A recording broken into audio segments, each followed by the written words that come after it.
My boss sent me $50,000 cash and plane tickets at midnight. I thought it was a bonus until I saw the news.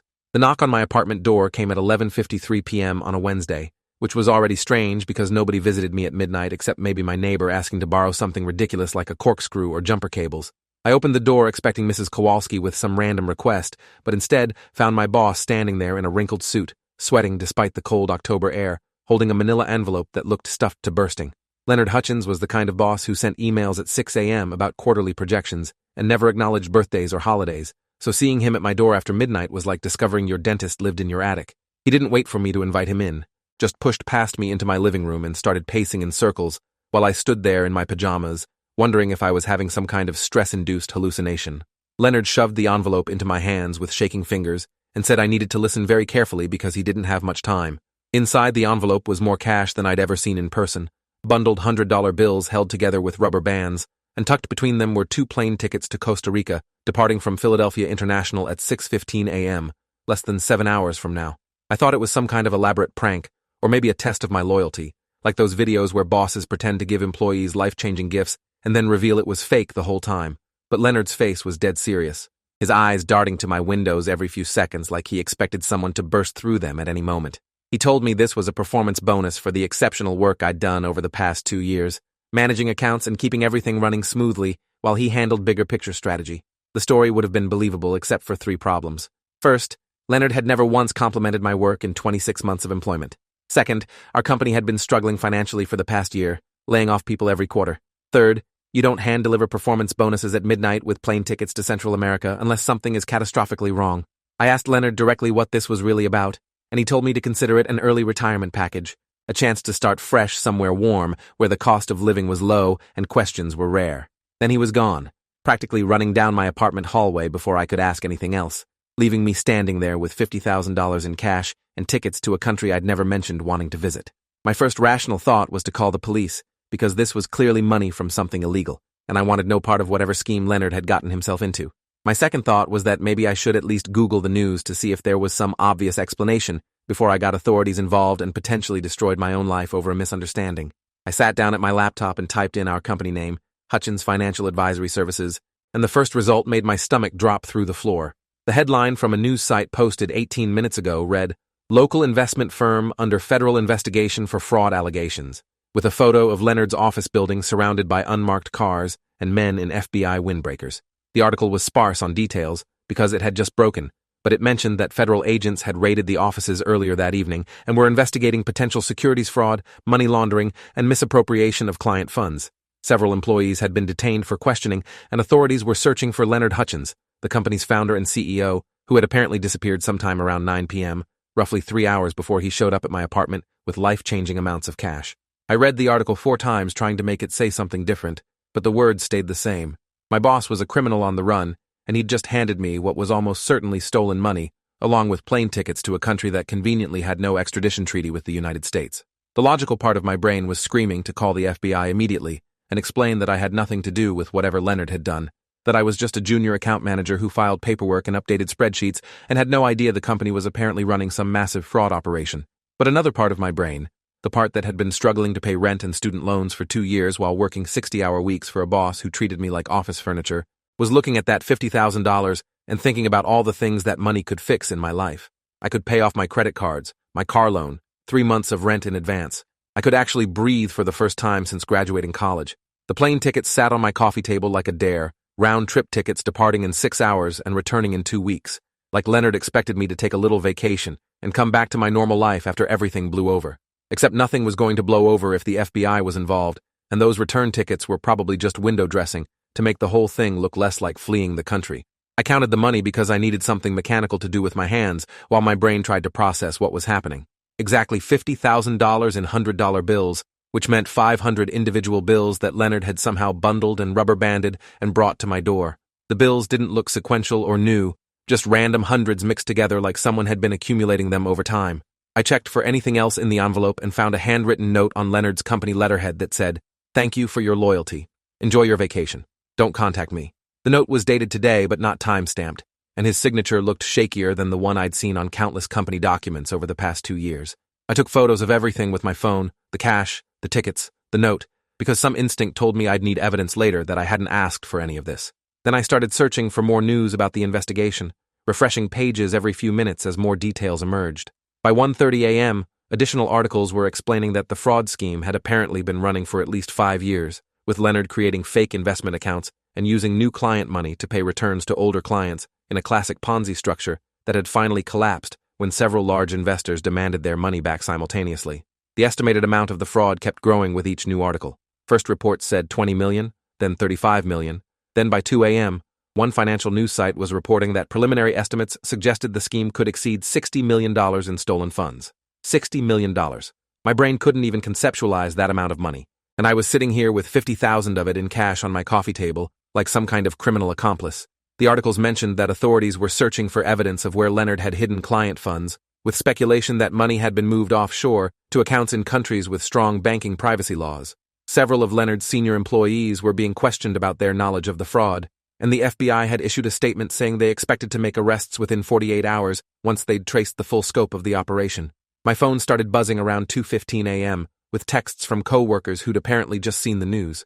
My colleague Tasha sent a message in all caps, asking if I knew what was happening and whether I'd heard from Leonard. Another co-worker named Quincy texted, asking if I thought we'd still get paid for this month since the company was clearly imploding. Someone named Bethany from accounting texted a link to the news article with just a skull emoji and the word screwed, repeated 3 times. I didn't respond to any of them because I had no idea what to say that wouldn't sound suspicious or implicate me in something I still didn't fully understand. Instead, I kept researching, finding more detailed articles about how the fraud had worked. Apparently, Leonard had been creating completely fake quarterly statements showing consistent 8 to 12% returns on investments that didn't actually exist. He'd been using sophisticated software to generate official-looking documents, and he'd convinced clients that his exclusive strategy required them to leave their money untouched for long periods to maximize gains. When clients did occasionally want to withdraw funds, Leonard would pay them using money from newer investors who were still buying into his promised returns. The scheme had apparently worked for years because Leonard was charismatic and trustworthy-looking, the kind of middle-aged man with good posture and expensive suits who seemed like he belonged managing other people's money. I'd worked for him for over 2 years and never suspected anything because I was only handling the legitimate side of the business, the small accounts and routine paperwork that provided cover for his larger criminal operation. But now I was thinking back to strange things I'd noticed and dismissed, like how Leonard never let anyone else access certain client files, or how he'd always handled the largest accounts personally without any oversight. There had been moments when I'd wondered why Leonard was so secretive about his investment strategies, but I'd chalked it up to competitive advantage and protecting his business methods.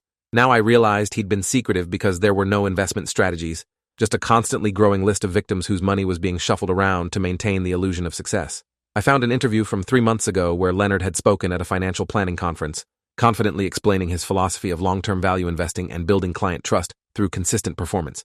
The video made me physically ill watching him lie so smoothly to a room full of people who probably trusted him with their retirement savings. By 3 a.m., I'd made my decision. I was going to the FBI first thing in the morning with everything Leonard had given me, explain exactly what had happened, and let them handle it. Keeping the money or taking those plane tickets would make me complicit in whatever Leonard had done, and I wasn't willing to destroy my life for $50,000, no matter how desperately I needed it. I put all the cash back in the envelope and sealed it, then placed it in my freezer behind a bag of frozen vegetables, because that seemed like a place where it couldn't accidentally get spent or lost before I could turn it in to authorities. I tried to sleep, but kept checking my phone every 20 minutes for news updates. By 5 a.m., reports were coming out that Leonard had been spotted at Philadelphia International Airport trying to board an international flight, but he'd apparently abandoned the attempt after seeing security presence and had fled in a taxi. The FBI was now treating him as a fugitive and had issued warnings to airlines and border crossings. A photo appeared showing Leonard's abandoned BMW in the airport parking garage, with the driver's door still open like he'd just run away mid-park. More details emerged about the victims, retirees who'd trusted Leonard with their entire life savings, a widow who'd given him her late husband's death benefit to invest, a young couple who'd entrusted their children's college fund to his management. The human cost was devastating, dozens of people financially destroyed by Leonard's greed and lies, and he'd tried to drag me into it with his midnight delivery and those plane tickets, either as some kind of escape partner or maybe as a distraction while he fled somewhere else.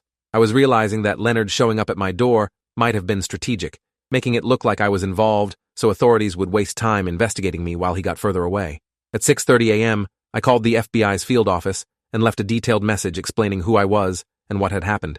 A receptionist took my information and said someone would contact me shortly, which in bureaucracy terms could mean hours or days. I stayed home from work, which was pointless anyway since the office was obviously shut down, and waited for someone to call back. Instead, at 8:15 a.m., there was a knock on my door that made me jump because I thought it might be Leonard coming back for some reason. But when I checked the peephole, I saw two people in professional attire holding badges up to the door. I let them in, and they introduced themselves as Special Agent Victoria Ung and Special Agent Raymond DeLuca from the FBI's Financial Crimes Unit. They'd gotten my message and decided to come immediately because I was the first person who'd voluntarily contacted them about Leonard's whereabouts after the investigation went public. I showed them the envelope with the cash, the plane tickets, Leonard's note, and the photos I'd taken as documentation. Agent Ung examined everything carefully while Agent DeLuca asked me detailed questions about the timeline of Leonard's visit and everything he'd said to me. They seemed satisfied that I was genuinely confused and hadn't been involved in the fraud, but Agent Ung explained they'd need to verify my story through security footage from my building and phone records to confirm I hadn't been communicating with Leonard prior to his midnight appearance.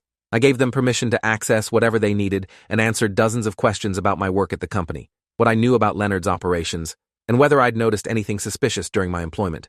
I told them about the secretive client files and Leonard's refusal to let anyone else handle certain accounts, but I honestly didn't have much useful information because I'd been deliberately kept on the periphery of whatever criminal activity was happening.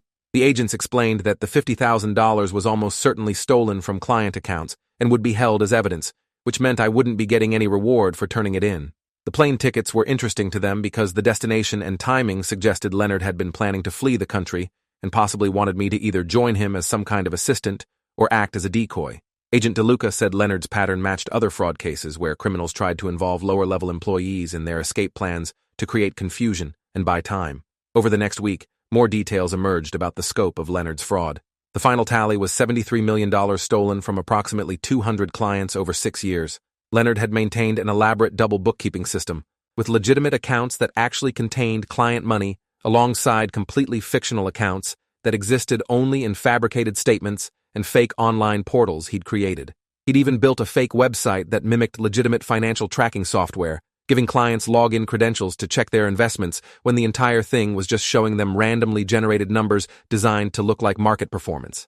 The technical sophistication was impressive in the most horrible way possible, like watching someone use their intelligence for maximum harm. Leonard's background unraveled in the news coverage, revealing that he'd been fired from 2 previous financial firms for ethical violations before starting his own company. He'd been investigated by FINRA, but had managed to avoid serious consequences by settling complaints quietly and moving to new states. His entire career was a pattern of small frauds escalating to this massive scheme, and numerous regulatory agencies were now facing questions about how he'd been able to operate for so long despite multiple red flags. The search for Leonard became regional news because the FBI believed he was still in the area, probably hiding somewhere while waiting for an opportunity to flee the country. There were reported sightings of him at a bus station in Wilmington, at a motel in Cherry Hill, at a rest stop on the New Jersey Turnpike, though none were confirmed. Agent Ung called me 3 days after our initial interview to ask if Leonard had contacted me again, which he hadn't, and to warn me that there was a possibility he might try to reach out because I was one of the few people who hadn't immediately cooperated with the investigation against him. She said Leonard might see me as a potential ally, which was disturbing because it suggested he was delusional enough to think I'd help him after what he'd done. The media coverage intensified as more victims came forward with their stories. A 72-year-old veteran named Harold Gaines appeared on local news explaining how Leonard had stolen his entire retirement, $300,000 that Harold had saved over 40 years of working. Harold couldn't afford his prescriptions anymore and was facing eviction from the modest apartment he'd lived in for 20 years. His daughter had started a GoFundMe to help him survive while he waited for potential restitution from the criminal case, though lawyers were saying victims shouldn't expect to recover more than pennies on the dollar, even if Leonard's assets were seized and liquidated. Another victim was a schoolteacher named Patricia Volpe, who'd given Leonard her late mother's inheritance to invest, about $85,000 that was supposed to pay for her daughter's wedding and help with a down payment on a house. Patricia had trusted Leonard because he attended the same church as her family and had seemed genuinely interested in helping her make the money grow responsibly. Now she was explaining through tears on camera how she'd have to tell her daughter there was no money for the wedding they'd been planning for 2 years. The human suffering Leonard had caused was overwhelming, and I felt guilty even though I'd had no knowledge of his crimes. I'd been processing his paperwork and answering his phones and helping maintain the infrastructure that allowed him to hurt all these people. Agent DeLuca called it the banality of evil when we spoke a second time, explaining how massive frauds usually require ordinary people doing ordinary jobs, while the criminal mastermind operates in the shadows. He said I shouldn't blame myself, but it was hard not to feel complicit when my work had enabled Leonard's operation, even if I hadn't known what was really happening. I cooperated fully with the FBI's investigation, spending hours answering questions and providing access to any company files or communications I'd saved on my personal devices. The agents were particularly interested in a series of emails I'd exchanged with Leonard about 3 months earlier regarding discrepancies I'd noticed in some account transfers. I'd asked him about why several clients seemed to be withdrawing large amounts simultaneously, and Leonard had given me what seemed like a reasonable explanation about market timing and client circumstances. Now, those same transactions were being analyzed as potential evidence of Leonard trying to cover gaps in his Ponzi scheme as the money ran out. My colleagues were also being interviewed, and some of them were in much worse legal jeopardy than me. 2 senior advisors who'd worked directly with Leonard on the fake accounts were arrested for conspiracy and fraud charges. They claimed they hadn't known about the full scope of Leonard's scheme, but prosecutors argued they must have known something was wrong, given their level of access to client information. Watching people I'd worked alongside for 2 years being led away in handcuffs was surreal, making me realize how close I'd been to potentially being charged myself if I'd been higher up in the company hierarchy or had handled different accounts. Tasha texted me privately to say she was hiring a lawyer, even though she hadn't been charged with anything, because the FBI had questioned her extensively about her knowledge of Leonard's operations. Quincy had apparently accepted some expensive gifts from Leonard over the past year, including a used car that prosecutors were now saying might have been purchased with stolen client funds, which meant Quincy could face charges for receiving stolen property, even though he'd thought it was just a generous boss giving him a bonus. The more I learned about the investigation, the more I realized how lucky I'd been that Leonard had kept me isolated from his criminal activity. If I'd been his trusted assistant instead of just a junior employee handling routine paperwork, I could easily be facing felony charges and decades in prison. The $50,000 Leonard had brought to my door was apparently supposed to be my payment for potential future silence or cooperation, though the FBI was still investigating his exact motivations for that midnight visit. Agent Ung told me they'd found evidence on Leonard's computer suggesting he'd been planning to flee the country for at least 2 months before the investigation went public, and he'd made a list of people he thought might help him escape, or at least not immediately report him to authorities. My name was on that list, along with 6 others, most of whom were family members or close friends who'd already been questioned and denied any knowledge of Leonard's plans. The breakthrough in catching Leonard came 16 days after he'd shown up at my apartment. A motel clerk in Cape May recognized him from news coverage and called the tip line. Local police surrounded the motel, and Leonard was arrested without incident in his room. News footage showed him being led out in handcuffs wearing a baseball cap pulled low and sunglasses even though it was evening, looking nothing like the confident businessman I'd worked for. He'd apparently been moving between cheap motels and paying cash, surviving on money he'd withdrawn from hidden accounts before the investigation started. When FBI agents searched his motel room, they found multiple fake IDs, hair dye, a laptop containing additional evidence of fraud, and about $30,000 in cash that he'd been rationing carefully. He'd been researching charter boats that could take him to Caribbean islands where he thought he could disappear, but he'd been too paranoid about being recognized to actually contact any captains. His arrest was almost anticlimactic after weeks of manhunt coverage, just a tired-looking middle-aged man who'd run out of options and places to hide. The arraignment happened 2 days later, and Leonard pleaded not guilty to all charges despite overwhelming evidence. His court-appointed attorney argued for bail, but prosecutors successfully argued that Leonard was a flight risk given his attempted escape and the evidence showing he'd been planning to flee the country. The judge denied bail, and Leonard was remanded to federal custody pending trial. I watched the court proceedings on a live stream feeling a weird mix of satisfaction and sadness, seeing someone who'd once seemed powerful and successful reduced to a defendant in an orange jumpsuit.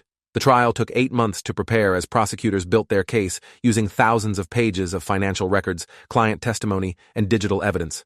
I was called as a witness to testify about Leonard's midnight visit and the envelope he'd given me. Walking into federal court and sitting in the witness box was terrifying, even though I was there as a prosecution witness rather than a defendant. Leonard's defense attorney tried to suggest I'd been more involved in the fraud than I'd admitted, implying that the $50,000 was payment for my role in helping Leonard operate the scheme. But my testimony was backed up by security footage, phone records, and the fact that I'd immediately contacted the FBI when I learned about the investigation. The prosecutor used Leonard's own notes to show that he'd viewed me as a potential recruit for his escape plan rather than an existing accomplice. The trial lasted 6 weeks, with dozens of victims testifying about how Leonard had destroyed their financial lives. Harold Gaines appeared in a wheelchair because he could no longer afford the physical therapy that had kept him mobile, explaining how losing his retirement had stolen his independence and dignity. Patricia Volpe testified about having to tell her daughter there would be no wedding, and how that conversation had damaged their relationship, because the daughter initially blamed Patricia for being stupid enough to trust Leonard with the inheritance. Experts testified about the technical aspects of the fraud, showing how Leonard had created elaborate fake documentation and maintained multiple sets of books. Computer forensics specialists walked through Leonard's hard drives, showing evidence of his planning and the scope of his deception. Leonard's ex-wife testified that she'd divorced him years earlier after discovering he'd been stealing from a previous employer, saying she'd warned authorities at the time but hadn't been taken seriously. The defense tried to argue that Leonard had intended to pay everyone back eventually, that his plan had been to generate real returns and gradually make clients whole while skimming profits for himself. They painted him as someone who'd made mistakes rather than a calculating criminal, claiming he'd suffered from gambling addiction and mental health issues that impaired his judgment. The prosecution countered with evidence showing Leonard had spent stolen money on luxury vacations, expensive cars, a second apartment in Atlantic City, and high-stakes poker games. They proved he'd known exactly what he was doing and had taken deliberate steps to hide his fraud and prepare for eventual escape when the scheme collapsed. The jury deliberated for 2 days before returning guilty verdicts on all 38 counts, including wire fraud, mail fraud, money laundering, and securities fraud. Leonard showed no emotion when the verdict was read, just stared straight ahead while his attorney put a hand on his shoulder. Sentencing came 3 months later, and the judge gave Leonard 28 years in federal prison along with restitution orders totaling $63 million that he'd almost certainly never be able to pay. The judge's statement during sentencing was scathing, describing Leonard as someone who deliberately targeted vulnerable people and destroyed lives without remorse. Victim impact statements were read during sentencing, with many victims appearing in court to confront Leonard directly. Some were angry and shouted at him about how he'd ruined them. Others were quietly devastated, like Harold Gaines, who just said he'd trusted Leonard because he seemed trustworthy, and now Harold would die in poverty because of that mistake. Leonard was given a chance to speak before sentencing and offered a brief apology that felt hollow and scripted, saying he regretted his actions and hoped victims could someday forgive him. Nobody in the courtroom seemed convinced by his remorse, and the judge noted that Leonard had shown no genuine accountability, even after conviction. The aftermath of the case dragged on for years, as bankruptcy trustees tried to recover assets and distribute whatever money they could find to victims. Leonard's house, cars, and personal belongings were sold at auction, raising about $800,000 that was divided among 200 victims, giving each person roughly $4,000 against their much larger losses. Additional funds were recovered from seized bank accounts and liquidated investments, but the total recovery was less than 12% of what had been stolen. Most victims never recovered their money and had to rebuild their lives from financial ruin. Harold Gaines died 2 years after the trial, and his obituary specifically mentioned that he'd been a victim of the Hutchins fraud case, his family wanting the world to know how Leonard's crimes had shortened his life by destroying his retirement and ability to afford medical care. I kept working in financial services, but moved to a different company with much stronger oversight and regulatory compliance after Hutchins Financial Advisory Services dissolved during Leonard's trial. The experience left me hyper-aware of red flags in business operations, and I found myself questioning management decisions more than I had before. My new boss found it frustrating that I asked so many detailed questions about account handling and client fund management, but I explained my background, and he understood my need for transparency. The $50,000 Leonard had given me became part of the asset recovery pool and was distributed to victims along with his other seized property. I sometimes wondered what my life would have looked like if I'd taken that money and those plane tickets, if I'd been desperate or greedy enough to flee with Leonard, or at least keep the cash and hope nobody connected it to me. I probably would have been caught eventually, and I'd have thrown away my freedom and future for temporary financial relief. Instead, I'd made the right choice, even though it hadn't benefited me directly, and that decision let me sleep at night, knowing I hadn't contributed to the suffering Leonard had caused. The case became a teaching example in business ethics courses and fraud investigation training, with my midnight visit from Leonard featured in case studies about how criminals try to recruit accomplices or create confusion during escape attempts. I was interviewed by a journalist writing a book about the Hutchins case, and my chapter focused on the psychological manipulation Leonard had attempted by framing the money as a performance bonus and the plane tickets as a vacation reward. The journalist said Leonard had likely been testing my loyalty and willingness to look the other way, seeing if I'd take the money without asking questions as a sign that I might be useful to him later. 5 years after Leonard's arrest, I received a letter forwarded through my attorney from Leonard himself, now serving his sentence at a federal correctional facility in Pennsylvania. The letter was surprisingly coherent and thoughtful, not the rambling justifications I'd expected. Leonard wrote that he'd had years in prison to think about what he'd done and who he'd hurt, and he wanted me to know that involving me in his escape attempt had been wrong. He said he'd viewed me as naive and potentially manipulable, someone who might be desperate enough for money to help him without fully understanding the implications. He apologized for trying to use me that way, and for putting me in a position where I could have been charged as an accomplice if I'd made different choices. The letter felt genuine in a way his courtroom apology hadn't, maybe because Leonard had nothing to gain from writing it. He was never getting out of prison, would die there most likely, and this letter seemed more like an attempt at genuine accountability than manipulation. I didn't respond to the letter because I had nothing to say to him, but I kept it as a reminder of how close I'd come to making catastrophically bad choices, and how sometimes the right decision is obvious only after you've had time to think clearly. The victims of Leonard's fraud slowly rebuilt their lives in whatever ways they could.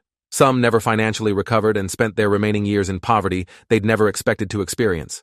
Others got help from family members or community support and managed to find stability again. Several victims formed a support group that met monthly to share experiences and resources, and they became advocates for stronger financial industry regulations to prevent similar frauds. Harold Gaines's daughter testified before state lawmakers about the need for better oversight of independent financial advisors and stricter licensing requirements. Patricia Volpe eventually saved enough money for her daughter to have a small wedding, though their relationship remained strained by the financial loss and broken trust.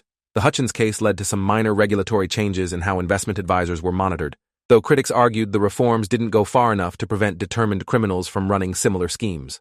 Leonard's story was featured in several documentary series about financial crimes, always framed as a cautionary tale about trusting charismatic con artists with your life savings. I appeared briefly in one documentary explaining the midnight visit and why I'd decided to contact the FBI immediately. My 15 seconds of interview footage ended with me saying that $50,000 seemed like a lot of money until you understood it was stolen from people who couldn't afford to lose it, and then it became impossible to keep no matter how much you needed it. If you enjoyed this, you'll definitely want to see the next ones too. So subscribe now and let me know your take in the comments.